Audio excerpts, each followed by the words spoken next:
What was the amount of elastic that we used on our catapult? We used 9 rubber bands and placed them on different sections of the catapult structure, and they all linked to the launching arm. This created a lot of potential energy.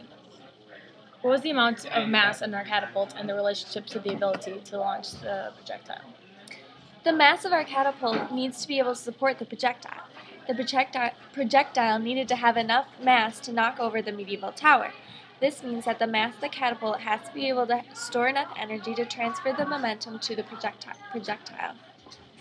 What was the amount of support needed to hold the potential energy on our catapult? We used over 40 pieces to create an arm and trigger for our catapult. So, how did the size and mass of a projectile, how did that influence how we built our catapult? We used a heavy but small projectile for our catapult. We used the golf ball, which was 65 grams. Our catapult is built for our projectile because it has a big base and a strong support system. What was the effectiveness of the trigger? Our trigger was very effective because it was big, so it could hold our potential energy, letting it become kinetic energy and fling the projectile at high velocities.